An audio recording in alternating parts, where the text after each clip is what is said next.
house needs painting, grass needs mowing, where's he at? Hi, this is Hank. Sorry I missed your call. Leave me your name and your number and I'll get back to you. He's gone fishing.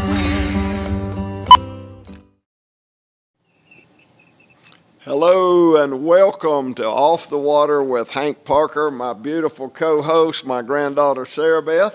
Hello. Hey, I am as excited as a kid in a candy store. Some people call me their hero. So today's show is going to be a hero's hero because I have on the phone with me a two-time world champion, the greatest bass fisherman, in my opinion, that I've ever known. And he is going to be by telephone a guest on our podcast today. Please make welcome my buddy and my hero, Bobby Murray. Hello, Bobby. Man, you make me sound like I'm 150 years old. You're only 149, so I apologize for adding a year. How in the world are you doing? I'm doing well, thank you, Hank. Fishing has been very, very good to me. And, you and I and several of our buddies, have made a doggone good living doing what most people do for fun. You're right about that. And we've been truly blessed. There's no doubt about it. We are the chosen. There's something about fishing, how many of God's disciples were fishermen? 6 or 8? Yeah, or several. I mean, yeah, it's special. It is very special. You ain't kidding. So I was happy to hear from you the other day about doing this thing. Maybe we can shed a little light on some myths because, I remember BASS when you could carry it all around in the back of a pickup truck. Now it looks. I just noticed the other day that the Classic was just held. We got a new Classic winner. Yep. And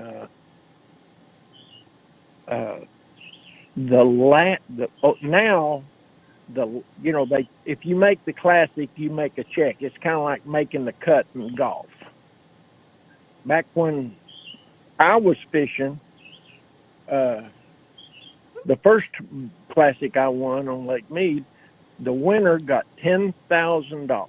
Now this is 1971. $10,000 was a lot of money in 1971, but the second place guy got $0. Yep. How about that? Got a handshake, and we'll see you next year. Maybe see you next year. Now the last place guy gets $10,000. It has and changed. The winner, I think he just won $307,000 on this last one. So but I can look back at it and kind of proud that I had just a small part of the success of professional fishing in this country today. Well, that's an awful humble statement. You had a whole lot more than just a small part. I have my co-host, who is my granddaughter, SaraBeth, and she's going to read you a quote from a very special professional bass angler, and I'm going to see if you can guess who made this quote. And this quote was made in 1979. Well, Bobby, I'm looking at a picture of a very young man kissing a bass, and right next to it's a quote that says, "When you get to the Classic, everyone's even. You see who can start with a strange lake and find and catch the fish." Now, who do you think made that famous quote? Well, I have no idea. It was you. That was a quote from Bobby Murray right there, and that it told it like it was. When you get to the Classic, everybody's even, and now we're going to find out who can put together a pattern on a strange lake with even ground, even water, everything's level. So, very famous quote. You made it, and it's in the 1980. Bassmaster magazine with this big old fat boy on the cover that won the Classic in '79. Who won the Classic in 1978, Bobby? In 1978, I won 78. That's exactly right. I can remember that. You know, it's have you looked at the Classic in a little different way than most people? You know, you won two, hadn't you? Yes, I know you won two, hadn't you? Yeah, that's right. Classics. 79 and 89. So I've won two, and there's several others out there. But look at now, Rick Clunn's got us all beat hands down. He's amazing. He is the icon. He's the Iron Man of our sport. He's our Bernard Langer. Yeah, he's amazing when it comes to the Classic. Amazing. Yes, he's just amazing. But winning percentage, how many Classics did you fish? 13. I fished 13 and won 2. 13. I fished 8 and won 2. Show off. My percentage is a little bit better. You know, I'm running at 25% in there because I didn't fish, you know, right there in the prime of when it was doing. There was 2 years when I was working for Cotton that he didn't want me fishing events, so I didn't fish for 2 years. But it was that all changed when Joe Reeves over in Nashville hired me over at Hydrosport Boat Company. Yeah, I knew you worked for, when you said Cotton, that's Cotton Cordell, who was a very famous, made the hot spot. And you brought to Cotton, if I remember correctly, you fished a tournament at Watts Bar, and you discovered the Big O, which was a hand-carved bait by Fred Young. And you took that bait to Cotton, and of course, I guess that's Cordell's number one, maybe the all-time number one selling crankbait in the history of crankbaits. I mean, it was a phenomenon when it first hit. Now this is back in what year are we talking about here? 73 to 4, right? Yep. And when I brought it back and showed it to Cotton and showed him how it ran, the factory was right on Lake Hamilton, so we had a place to throw lures in the lake. And we still there, and he decided to have a mold made. He wanted me to contact Bill Nichols and Fred Young to see if they would be interested in flying to Hot Springs and meeting with Cotton on seeing about this lure. Well, it was the first time that Fred Young or Bill Nichols ever got on an airplane. I can believe when that. When they flew to Hot Springs, and him and Cotton made all the hand-carved Big O's that are out there today. The one, you know, when Cotton made the deal with Fred Young, that's when he started serial numbering them. Before then, they didn't have any serial numbers on those Big O's. All right, let me stop you right there and kind of explain to our audience, because we got a lot of kids out there, Bobby, that don't even know what a Big O is. So the original crankbait, as we know crankbaits today, with a bill on them and a place to tie on the nose of the bait that like a square bill you can run in the brush and all that stuff. That was all originated by a guy from Oak Ridge, Tennessee called Fred Young, and he carved, he had a brother named Otis. And so he hand carved out of balsa wood these crankbaits and called them, named them after his brother Otis. So he called it the Big O, and it became a phenomenon. It was unbelievable. It revolutionized crankbaits as we know them today. But that's what Bobby's referring to when we talk about the original Big O and Fred Young, the designer and the carver. And he's talking about meeting up with Cotton Cordell with Cordell Lure Company in Hot Springs, Arkansas, who Bobby worked for. So now we got them up to date and they kind of understand what a big O. Tell me about the tournament at Watts Bar. I understand, and you can correct me because I was not there and you were. Were people actually renting the big O's and paying deposits and renting them for the tournament? That's a rumor that I've heard pretty much all my life. Well, it's partially true. Not so much at the tournament. When this thing first happened, now it didn't like these lures were expensive in today's terms. When they bought them, they bring them.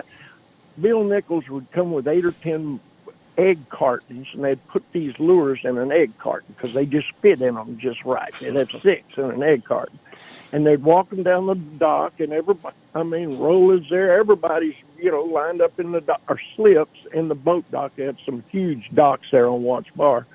And whatever you wanted to buy, and, when I saw it, I kind of got my share of them and took it back home and everything. And then a few people got them and were lucky enough to buy some of those first ones. And they did rent them out. There were some that were rented out, not necessarily right at a tournament site, but there was some done that way. So it was a phenomenon. It was the first high-floating, hard-kicking bait that had that real unique tight wobble on it that just moved a bunch of fish. Could feel that thing coming from 20, 30 feet away. That's amazing. Well, now, hey, at that time, a hot spot was probably selling for $1.25, maybe $1.50. How much was the big O's that they're selling out of the egg carton? They were $6 to $8, which is a lot of money back then. Now. Oh yeah, it's 4 or 5 times more than a hot spot. So that's big money. It was a substantial purchase back then. How about was the tournament won on a big O? I don't know if the tournament was won on a big O, but 7 to 8 out of the top 10 were big O's. How'd you finish in that tournament? God, Hank, I can't remember. I don't even know. I placed in it somewhere. I know the other day I had a buddy over in Nashville that got mad at his money and gave me $1,000 for one of them. I've still got 6 of them. I became pretty good friends with Fred as time went on, and he liked the rods that I represented, the company I worked for at the time. So I'd get him some rods, and he'd bring me egg cartons full of serial number and signed big O's. I still have 5 or 6 of them, but I wouldn't sell them for $1,000 apiece. Well, I've got a collection of all the carvers. What I was going for was, you had E-step plugs, Pearson plugs, Grim Reapers. Some come from the Carolinas, some come from Georgia, some come from Tennessee. But the Southeast is where all that took place. That's where all those carvers were. So you have a collection of those yourself that you own of all the carvers that were famous during the era of the 60s, the 50s, and 60s? Well, most of it was in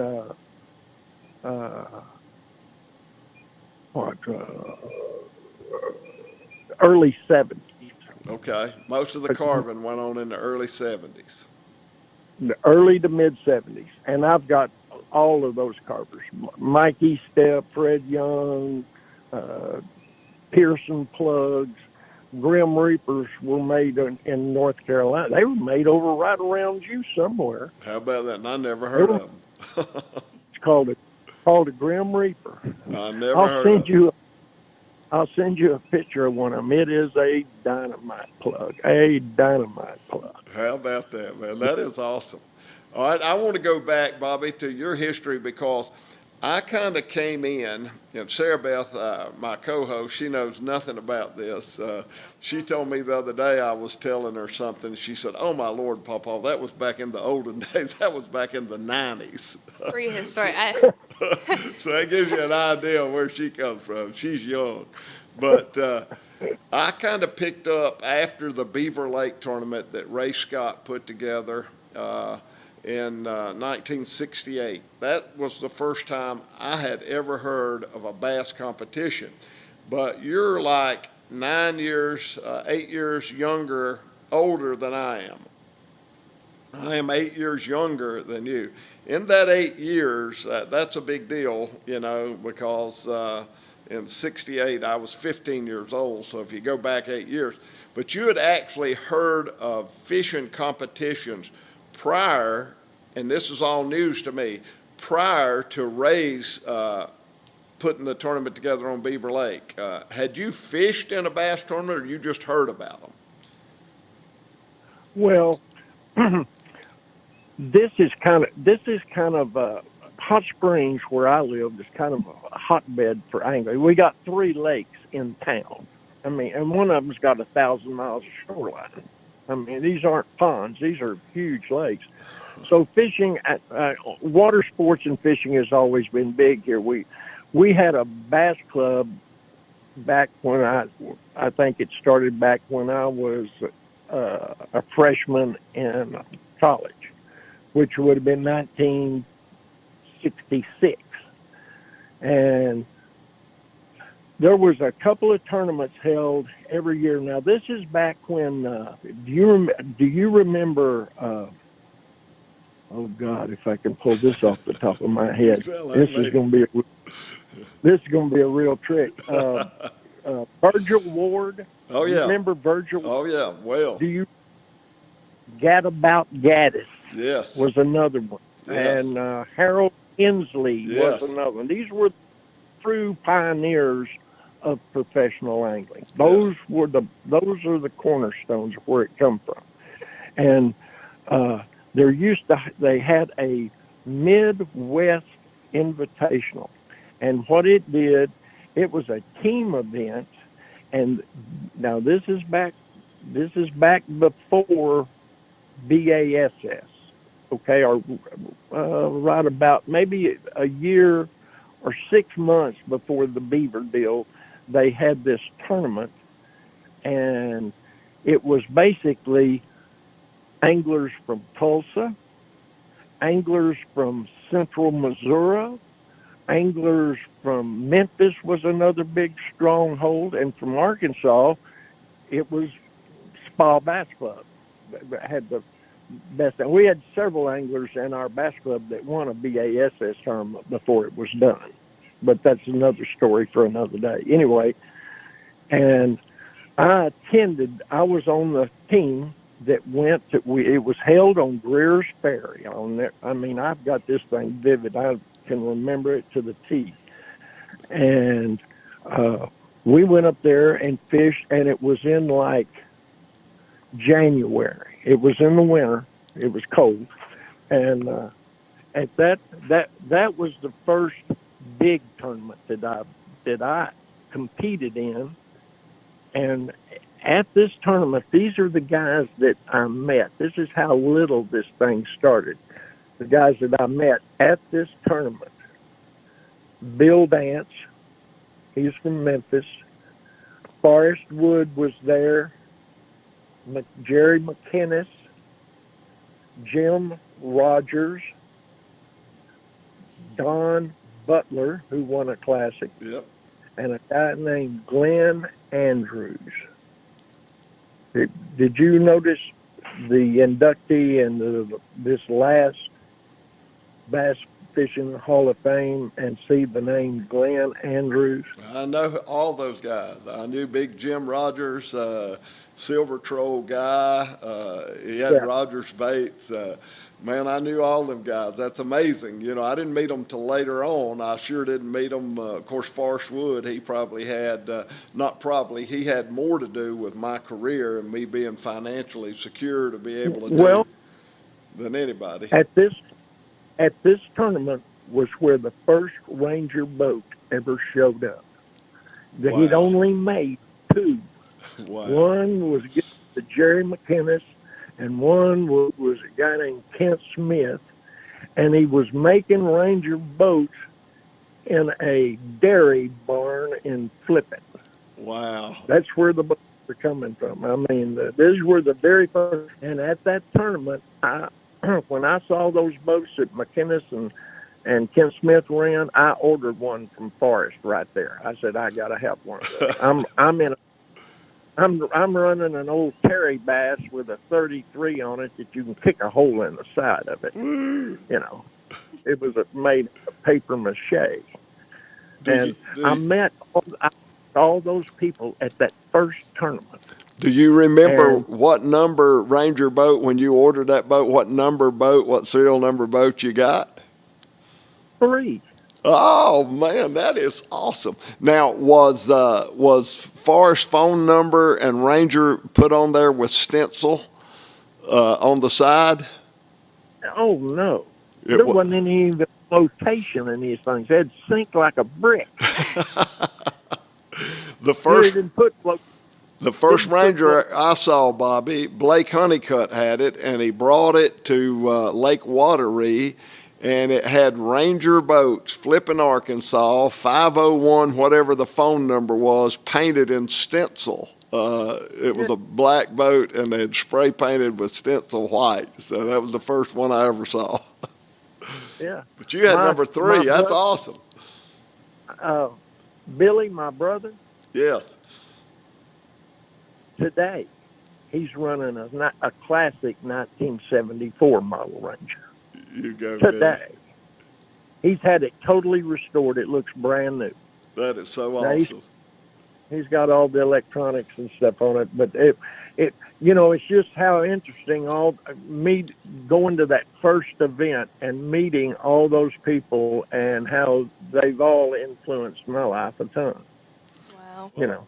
I got to share this story with SaraBeth. She's never heard this story. I've told it 10,000 times, and I'm going to see if you recall it the way it actually happened. I know how it happened, but I don't know if you'll recall it or not. But you're my hero, and we're fishing a BASS on Lake Gaston in North Carolina, and you were in 4th place after the first day, and you had caught your fish on a little bang lure in the back of a pocket around some stumps, and I didn't do good at all the first day. I drew you as a partner the second day of that tournament. And, of course, I went with you. I would have went with you whether I was leading the tournament or not, because you was my hero and you wanted to use your boat. I'm good. So I rode with you, and we went to your little stump pocket, and you discerned after about 45 minutes to an hour that you had pretty much caught all those fish and that we were in trouble if we were going to rely on that pattern. So you asked me if I had anything going, and I told you I did. I had been catching them really good in practice on a buzz bait, and the day before I didn't do well because we had a very high sky, high pressure situation. This particular day it was kind of misty and rainy and low pressure, and I said, I think we can catch them on the buzz bait, you and I think even today, perhaps, I don't know, but at that time it was for sure the best boat weight for a 7-fish limit in bass history. You and I collectively, you had 28 pounds and I had 29, 11 or whatever it was. And I had caught a fish on a buzzbait that weighed about 7.5 pounds. And when I got that fish in the boat, you said, let's go. We got about an hour before the weigh-in. I want to go down and fish a jig.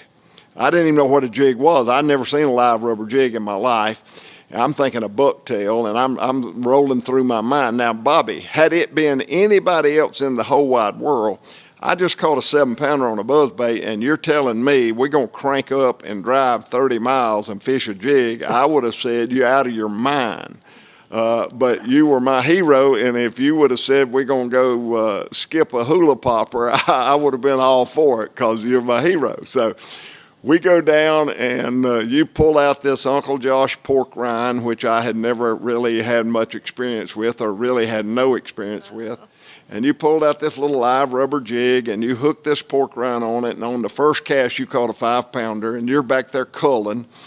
And you've had a limit for a long time on the buzzbait. Now you're culling with that jig, and I'm watching, not having a clue what's going on. And and you catch another one about 2 casts later, about 4.5 or 5, and you're culling again. And so I told you I needed one of those jigs, and you said they're in the top of my tackle box in the pork rind. And so I'm down in the bottom of the boat, and you're catching fish, and I'm working trying to get this pork rind and this jig put together.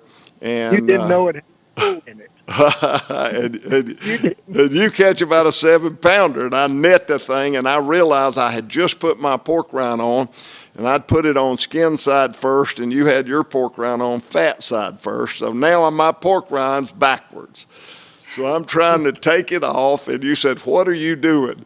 I said, "I put my pork rind on backwards, and I'm trying to get it off." And you said, "It does not make any difference, you big old dummy. Get up here and fish." First cast I ever made with that thing, I caught an 814. And I put it in the boat, and we went on down the bank, and I got 5 more bites, and you hadn't had another bite. And I looked at the bottom of the boat, and you were turning your pork rind around. Do you remember that? Absolutely, I do. Oh man. That was the funniest thing. I've told that story. You said, "It don't matter, you big old dummy," and I got 5 bites to your 0, and now you're down in the bottom of the boat turning your pork right around. But at least I knew how to turn it over quick, because I knew where the hole was. You didn't even know it had a hole in it for a while. You're fumbling around back there trying to poke a hole in that pork rind. I had no idea it came with a pre-cut hole, and I can tell you one thing: when you put a piece of pork rind on a hook and you don't go through the pre-cut hole, it's hard to get it off. Yes, it is. You know, that's just some of the things that has happened to us through our careers. I've had 20 different moments like that with different people, and you just when you share a boat with somebody some days, especially in competition where it means something to everybody what they catch, you learn a lot about the people that way. And before we get through today, I certainly want to hit on a little bit on this electronics deal. It's so big currently. We can do that. I want to ask you a few more questions about our history. The tournament that you talked about earlier with the prior to Ray's tournament, I think is fascinating. But I get the credit for being the first angler to ever announce a retirement after winning the Classic, and that's not true. I remember, matter of fact, Bobby, I remember what you won that tournament on at Ross Barnett. I remember the lure. I remember you put a little spinner on the front of a Johnson spoon. Do you remember that? Oh, absolutely. It was the front end of a snagless Sally. It's got a little Colorado blade on the front of a snagless Sally. Yep. And I put it on a Rex spoon, not a silver minnow or nothing like that. It's a Rex. Rex is a little wider. I got you. Popular back then. And the reason I did that is you fished that event, didn't you? I did. We were on the bus together. We were riding on the BASS bus coming back, and you showed me. You had that thing wrapped up in a napkin. Of course, the tournament, you had it sealed up pretty much at that time, but you showed me that bait. You swore me to secrecy, but you showed me that bait. Yeah. Well, the reason that I put that together, remember how hard the wind blew? I do. The wind was blowing hard at that event. And I had those fish found back in one of those big pad fields just north of the bridge. And this pad field is like 500 acres of pads. But the wind is blowing so hard when you would make a cast and start winding in it with that Rex spoon or any kind of just the Rex spoon and stuff, it blows such a big bow in your line. When a fish would hit it, you couldn't get the hook set on it. So I just reached in my box, took that little front end off that snagless Sally and put it on there. Now when I throw it out there, it would torque, start spinning, the line would tighten up, and when they'd hit it, I could get the hook set in. That was the whole secret, is just keeping your line tight. You know, that's an amazing story, and that is how tournaments are won. You know, people look for all these big magical things, but you just solved a problem. You had the fish located, you had a lure that they would bite, but because the wind was blowing so hard, you couldn't keep a tight line, so you figured out, okay, I'll take that snagless Sally apart, I'll assemble it on the front of this spoon, that way I'll get enough pressure, I can keep my line tight, and I can get a hook set when I get a bite. Pretty awesome. That's right. I call that redneck it was engineering. Yeah, I mean, that's all from spending time on the water, you know, and fishing enough variations of water. And I feel today, you know, the best fishing that we're going to have in the next at least 15 years has already passed. Well, I'm gonna tell you, you want to talk about the new technology and the new sonars. I'm gonna tell you, if you look at the scoreboard, at the weight some of these tournaments are bringing into the scales, man, it is. I mean, you know, 20-pound stringers were bragging stringers at win tournaments, and now 20-pound stringers on some of these tournaments won't even get you a check. I mean, it won't even be bottom money. It's amazing the fish that are being caught with forward-facing sonar, and some of the places that we've never fished before. It's quite fascinating what's happening, and I'm not sure how long that'll last. But for right now, I watched that Texas tournament at I can't even think of the name of the lake, but Fork. Lake Fork, and Lake. It was just amazing at the big strings of fish that were caught. And there were guys up there, Hackney and some of the other guys, doing an incredible job fishing the old traditional way, catching 20 and 25-pound stringers that didn't even make the money. So I don't even know where we're going. Well, you know, if you look at it and just try to solve the problem in the simplest way you can, okay? Because you're fighting big tech here when you're fighting these depth finder people. Garmin, you want to duke it out with Garmin if you say we're going to ban all this stuff, you know, like some people say in tournaments and all of that. What you need to do is just take a division for forward-facing sonar and a division for traditional angling, you know, and learn the skills. Well, I think that the first thing we got to do is all come together without being mad at each other. Some people get angry, and some people get all, you know, feathered up or bowed up over the topic. I think first thing we got to do is get together and let's look at where we're going, where the sport is headed, and are we going in the right direction, and can we make some sound decisions and rulings that's going to be better and make the sport better for the future. So it's going to take people a whole lot smarter than me to figure it out, because it's a very complex controversy. Extremely complex. I can see you, though. Let me tell you this right here. I can see you. You know how you figured out to put that spinner, take that snag of Sally apart at the spur of the moment and solve an issue to be able to be effective on getting the hook set in the 1978 Bassmaster Classic, and you won that tournament. Partly because you were smart enough to figure out that equation. I don't mind telling you, I didn't, and I lost so many fish in that tournament for exactly the same reason, the bow in the line with all that wind and making a long cast. It seemed like in those pads you needed to make a long cast because you're grinding out with your trolling motor, and so a long cast was necessary, and so I wasn't smart as you were, and so I didn't figure it out. These kids using this forward-facing sonar, they're brilliant. They're very, very smart. And they come up with all these different heads and all these different tails, and they learn how to swim it and make the right presentation. and they're catching fish that we've never been able to catch before. So, you know, I think a lot of people discredit these kids and say, well, they'd never win if it wasn't for forward-facing sonar. Well, I don't know if that's true or not. That's speculation on everybody's part.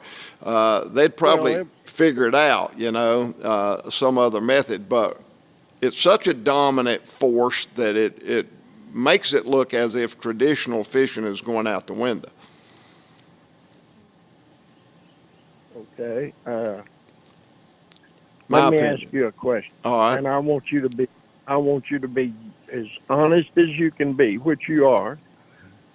Do you have forward-facing sonar on your boat? I do, and I love trying it. I stink at it. I just absolutely stink. You stink at it? Oh yeah, I'm terrible. I've caught about a dozen in 2 years, and I've tried hard. Well, you need to show up at my house in about December. Yeah, I can believe that. I wouldn't doubt that at all.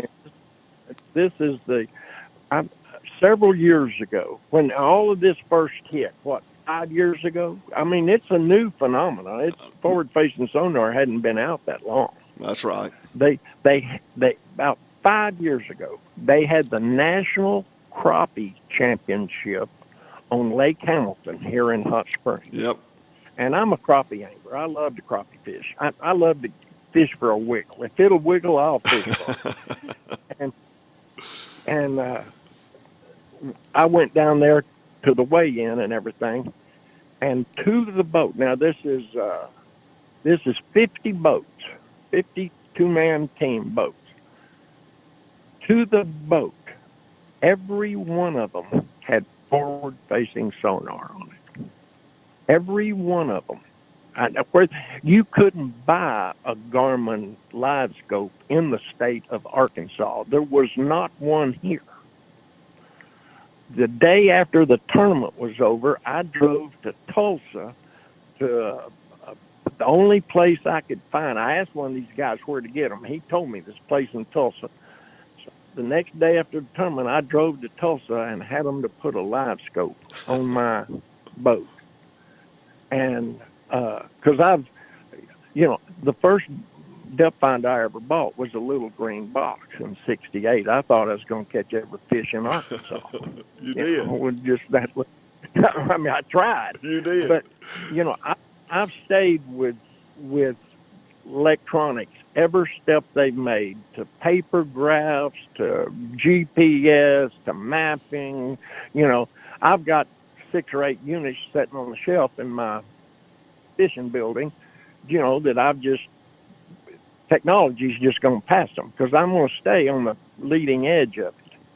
And using the combination between down scan and live scope, I mean, if you really spend a lot of time messing with it, it'll teach you so much about how fish migrate through a body of water.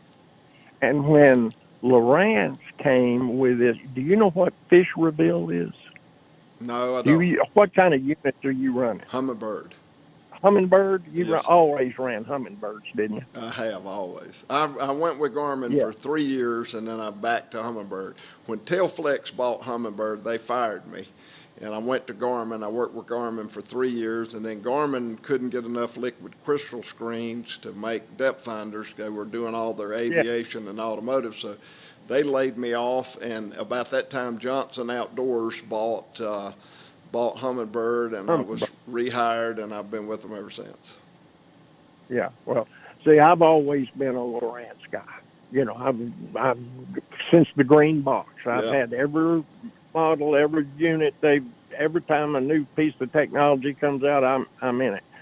But in this, when they came out, now I'm talking about Lowrance, about 6 years ago, 7 years ago, they came out with a unit. They called it a Carbon unit. It was the first unit, GPS, side scan, down scan. Understand what I'm saying? Yes. But that unit has a feature on it called fish reveal. Now, Garmin and Garmin and Lowrance have been to court. Lowrance sued Garmin. Garmin put it on a few units, and Lowrance sued them because this feature is patented. It's the only part of that whole program that has a patent on it. And what it does, it allows you to choose whatever color palette on the screen that you want. You know, some people see a green palette, some people want a gray palette, you know, on the screen on your unit. Yep. So you put this on it, and when it draws the structure or bottom and everything, it will highlight the fish in an opposing color of which you choose out of about 20 colors. Which color do you see the best? Put that on there. I see white on a dark green palette best on my unit. That's what I'm. So when you have fish reveal, with your what do you call your forward facing sonar? Mega Live. Mega Live. Yeah. When a fish is setting right on the bottom, I mean, his pectoral fins are touching the clay. When he's setting on the bottom, can you see him on that unit? Not very well. I struggle. All right. On a live scope, you can't see him at all. When he's setting right on the bottom, you can't see him. But when you have this feature called fish reveal, the fish reveal just lights him up, so you see where he is. Oh. And when all of this is working together, you take your down scan. This is not 2D sonar now. This is down scan. I can tell I've spent a little more time with these things than you, just a little. Okay. Well, when you take this thing, this down scan that has fish reveal on it, and you ease up there, and all of a sudden you're out, say, this is wintertime, December, middle of December, January, and you ease out there off of those long, flat points, and you're just idling and looking at your depth finder, and all of a sudden the bottom turns white. Just put your icon on it, turn the motor off, drop control motor with your live scope on it, turn around and come on it, and you shine that live scope right there where your X is, so that you know that the fish reveal is told you that the bottom is covered with them. Can't see nothing on that live scope. Drop a little jig down in there, jig it up about 2 or 3 times, one hits it, and when you start up with it, look at the live scope. You'll see about 30 or 40 of them come off the bottom with him, come up about 8 feet, and then just turn and go right straight back down to the bottom. They don't swim off sideways. They go straight back down. Now, and are these disappear. crappie or is this bass? This is bass. Wow. What kind of bass? Spotted bass? Spots mainly. Yeah. Every Okay. once in a while you'll stumble on a big school of largemouth, but I mean, you go down there and it's just, you know, we have several lakes. Broken Bow, you know where Broken Bow is? Oh, yeah. Just east of just east of Hot Springs, right on the Oklahoma line. Yep. Has no limit on Kentucky's. They want you to take Now, all the spotted bass out of the lake. They're trying to eliminate because the spotted bass are so aggressive, they're knocking the largemouth and the smallmouth back. That's right. Yeah. They're such an aggressive species that, you know, they're taking all the spawning habitat away, you know, and everything. So the lakes end up having 80 to 90% Kentucky's and, you know, the rest largemouth. So Broken Bow, Lake Greason, I don't know if DeGray has a deal on the Kentuckys, but, you know, they're fun to catch. light line. You know, we're fishing 6-pound test line, and let me tell you what, a 3-pound Kentucky 40 feet deep now will pull. Ooh, I'm telling you, that's fun. And what I've done last year, which is going to be in Walmart this next set, probably spring when it goes in, is a little vertical jig pack that's made for live scope fishing. What it's done is, you know, fishing with a live scope, you're not making long casts. You're 30, 40 feet away from the boat is pretty good distance. Mm-hmm. You understand what I'm saying? Yeah. So your fishing has gone from horizontal to semi-vertical, okay? You're fishing up and down. You're on your top of your target. When you're really on it, you're on top of it, okay? Fishing vertically. And this is a little series of, and you catch them on little shad bodies. You want to make it as much like a shad as you can make it look, from 2 to 3 inches long, no more than 3 inches. 2 works fine. You know, people think the body's too little. No, it isn't. I mean, if they bite it every time you let it down, it's not too little. And this, what it does on these jigs, it has an eye on the top and an eye on the bottom of the jig. So you time where they're stacked on top of each other. You understand what I'm saying? I got you. Yes, sir. So you got 3 jigs tied about 10 to 12 inches apart. And you let this down in there, jig it up and down once or twice, one hits it, set the hook on it, and just let him pull it through the school one time. 2 more. And let me tell you, it's a rodeo landing 3 of them at a time now. I mean, it's the doggonest thing, and it's going to hit Walmart in the spring, I think, or the fall set or the spring set. Bobby Dennis's Headhunter Jigs is the guy that's making them. That's wild. And so you've caught 3 at a time. You've done that yourself, caught 3 spots at one time on this jig rig. Time after time after time after time. Did you enjoy it? I mean,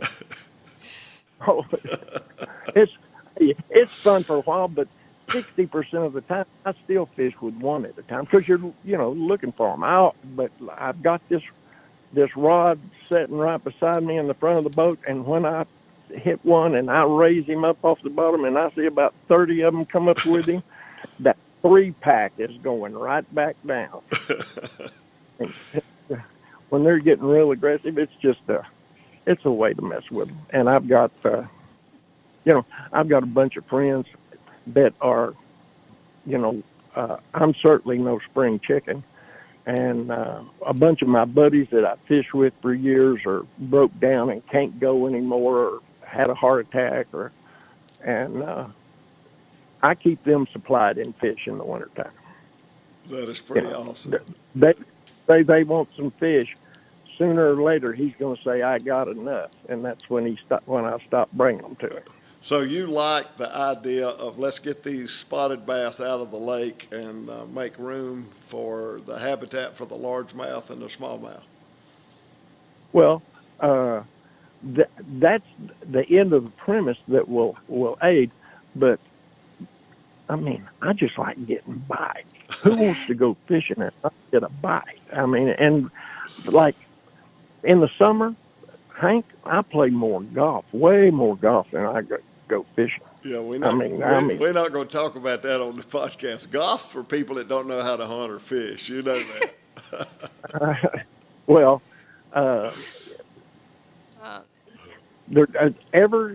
most men either hunt, fish, or play golf.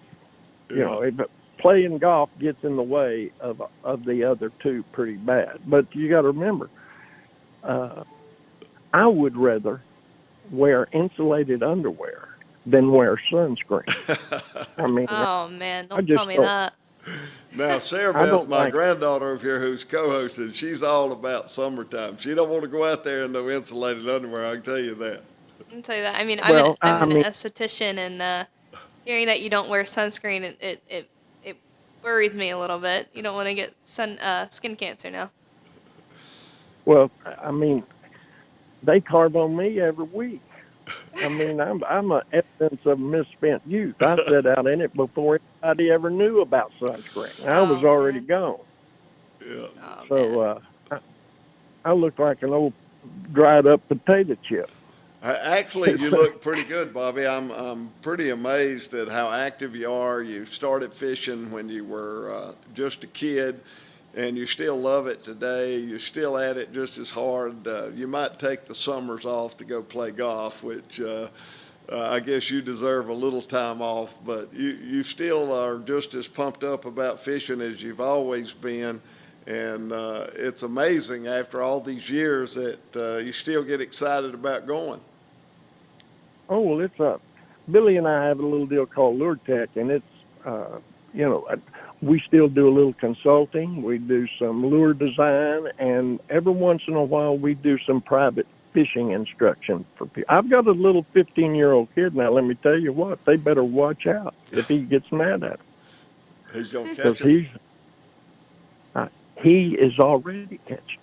I mean, I took him over with the game and fish over here. I've got a lake that's kind of like the lakes that you fish sometimes, that's just loaded with them. And I took him over there the first time. His name's Ernie, and the people at the game and fish were they're wanting him to catch one. Throw it over here. Throw it over here. They watched him about 5 minutes, and they just backed out of the way. Shoot him.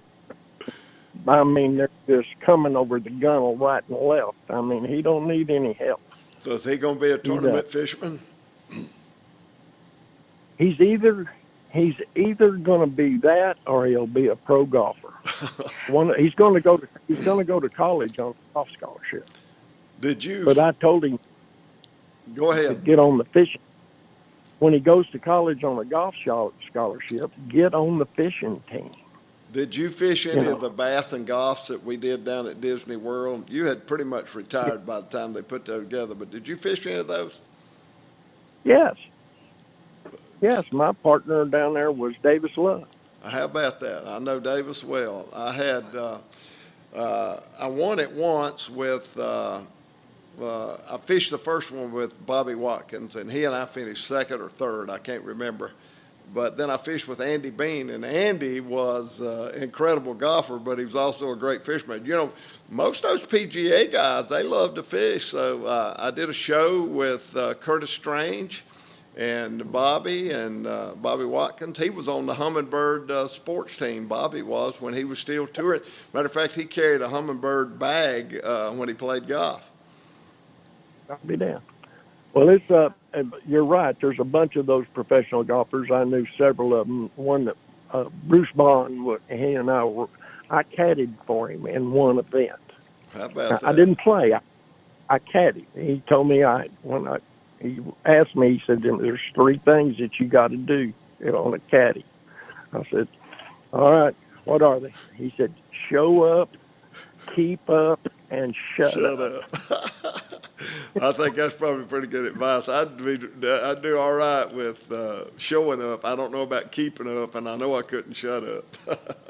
I know. Well, this guy won the Senior British Open. Now he was a golfer. Yeah, that's pretty I impressive. mean, SaraBeth and over a here, hell of a she amen when I said I couldn't shut up. Yeah. It's like experience. Well, Bruce Bond was his name. He's a hell of a deer hunter in Kansas. He lives in Hutchinson, Kansas.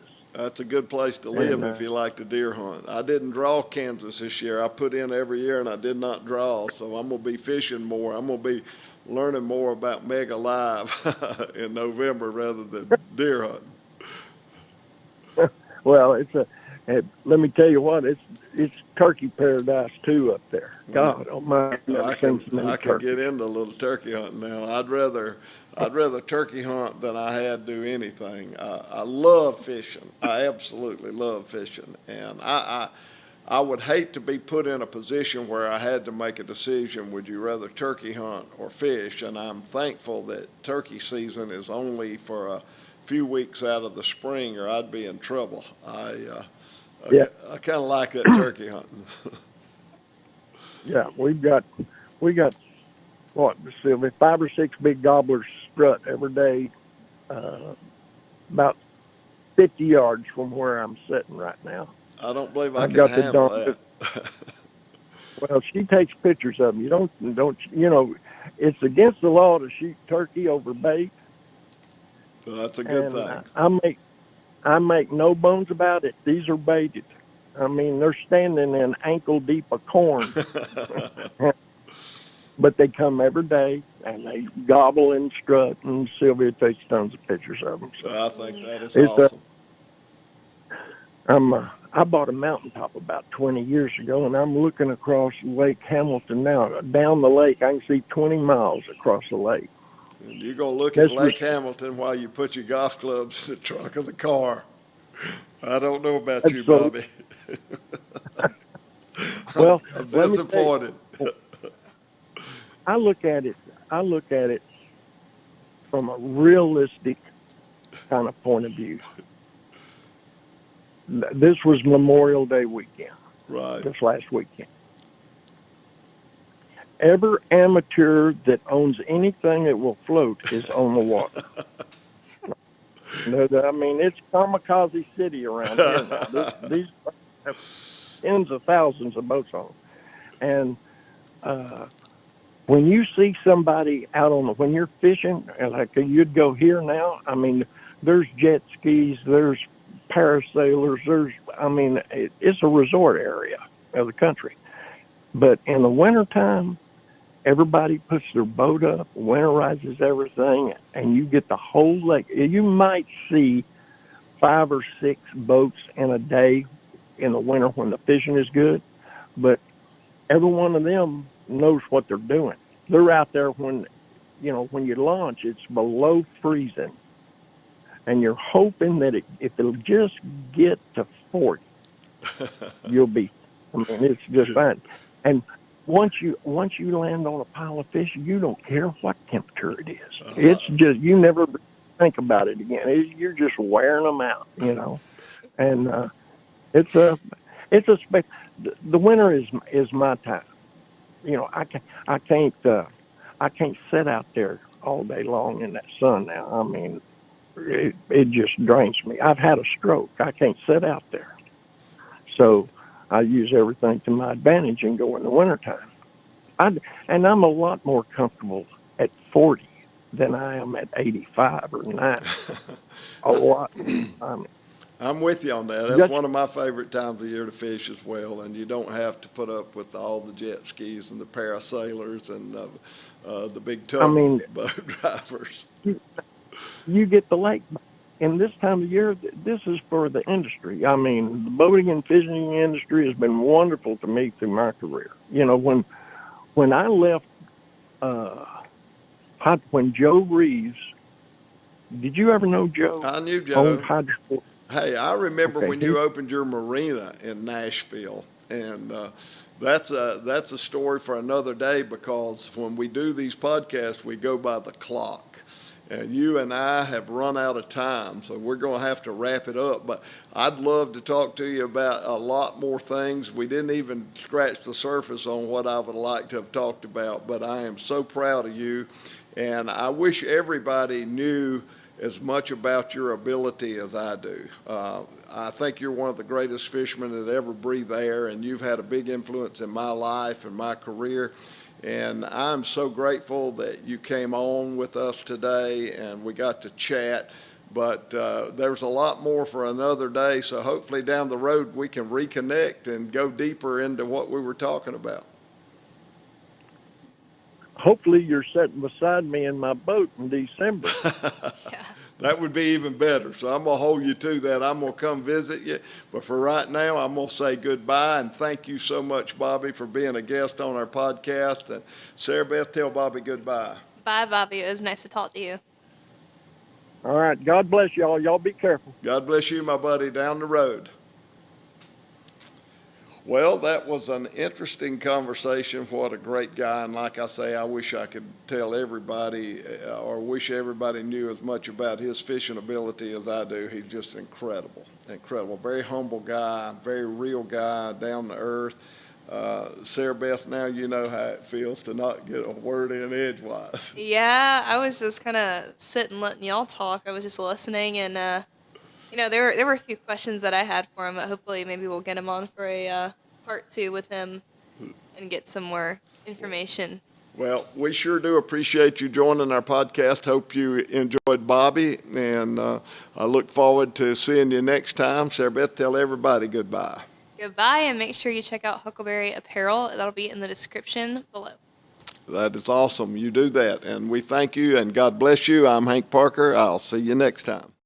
House needs painting, grass needs mowing. Where's he at? Hi, this is Hank. Sorry I missed your call. Leave me your name and your number and I'll get back to you. He's gone fishing.